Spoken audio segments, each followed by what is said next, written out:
Itong si Julie Patidongon na ito alias Don 'to, alias Don 'to dati.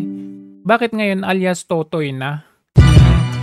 Actually, ang napansin ko dito, itong si Totoy na ito, itinatago nung kung sinong may hawak ngayon sila Remulla, tinatago nila sa pangalang Totoy. Pero Don 'to, eh. Nung pinahiring ito ni Senator Bato, Julie alias Don Patidongon ang kanyang ano. At alam nyo ba na isa ito sa suspect noong nakaraan. Ang gulat natin, ba't siya na ngayon yung witness? Pero ito, balikan natin noong panahon magkaibigan pa ang Duterte at Marcos.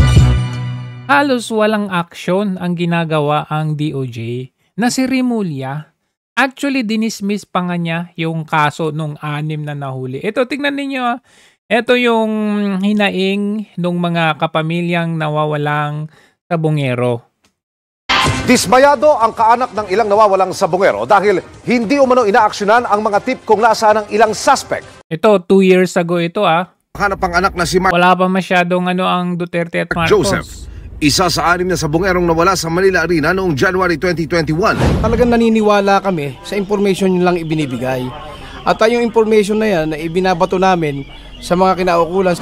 Kabilang sa itinip sa kanila ang mga lokasyon kung saan nagtatago ang 6 na gwardiya ng Manila Arena na 4 na buwan na ngayong Nakita ninyo, isa dyan si Don. Julie Don Patidongan. Patidongan pala.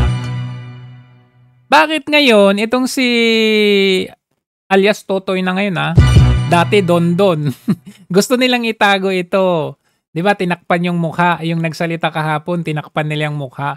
Pero ayan na yung mukha niya dito. Ito po, 2 years ago. Ayan, 2 years ago. Nung wala pang, ano bang date nito? April 27, 2023. Ayan po yung mga suspect noong 2023. Actually, ito na-identify na itong mga to nung Senate hearing ni Senator Bato. Ang gagawin na lang ng Marcos administration, ituloy ang investigation.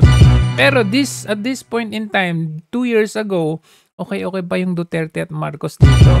Walang ginagawa ang DOJ. Naghahanap.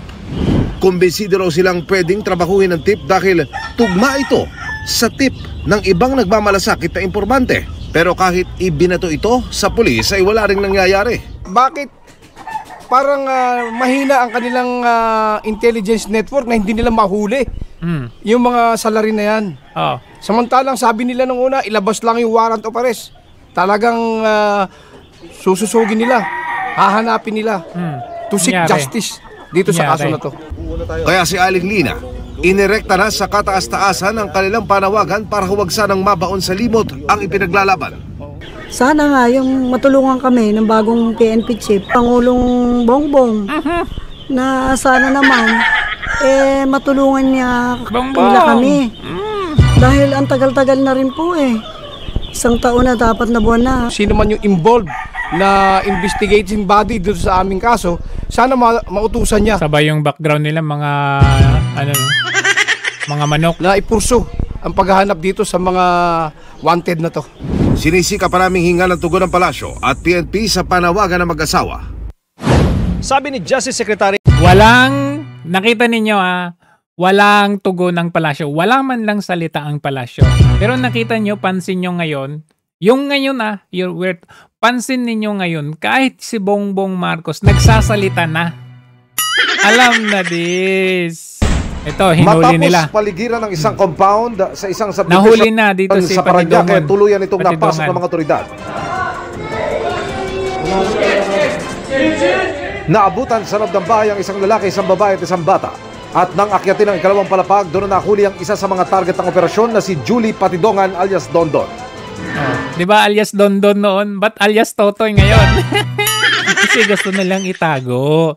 Gusto nilang ilayo. Gusto nilang gawan ng bagong karakter. Yung witness nila ngayon kuno. Kaya ginawa nilang Totoy. Ang problema, yung 4 doon sa 6, nagsalita sila kahapon din. Nagsalita sila at sila ang nagpangalan kay Dondon.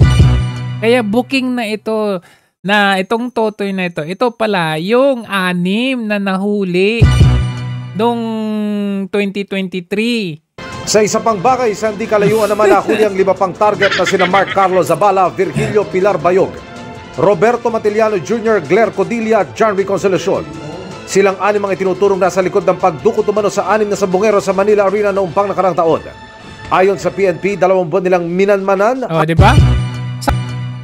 Ang kaso, anong ginawa ni Remulla? Dinismiss niya. O, ayan o. Ayan. DOJ, ayan o.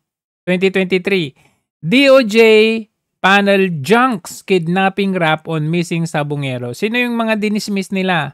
O ito ang ito yung decision ng DOJ, Missing sabungero. Ayan, si Julie Patidongan, nakita niyo man yan, Julie Patidongan. He also alleged that one of the 2 men holding his brother is respondent Julie Patidongan. Pero, ang ending, anong sabi dito? Given the circumstances, it becomes apparent that relying solely on the limited evidence at hand, such as indistinct video footage and unverified statement on absent witness, the evidence is not sufficient to firmly establish the identity of the person who committed the crime.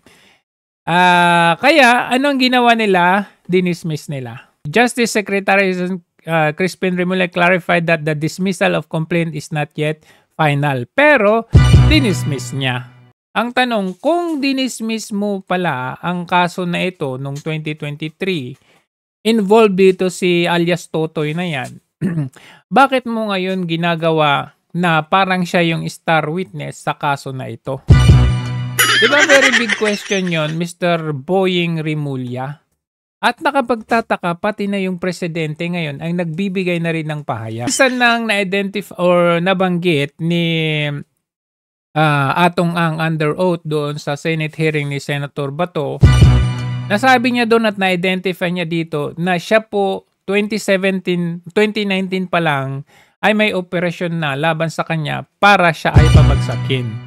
At in-identify niya doon si Bong Pineda.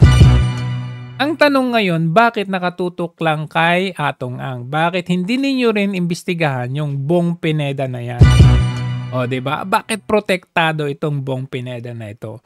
Ang balibalita, ang dinig-dinig natin na balita, ay ito kasing si Bong Pineda ay tropa ng Marcos administration at isang araw ito sa nagbigay ng donasyon or tulong nung panahon ng kampanya. At syempre, pag napabagsak ang Atong Ang, abay, solo na ni Bong Pineda ang sabungan sa buong Pilipinas.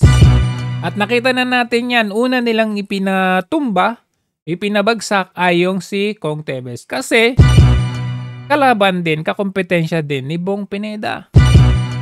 So, isa-isa nilang tinatanggal itong mga kakompetensya ng administrasyon with regard to this sabong-sabong or sugal-sugal na ito.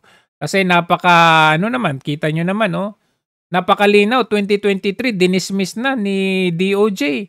Tapos ngayon, biglang sabihin nila, meron tayong malakas na witness. Pero yung witness ay yung taong dinismiss nila noong 2023.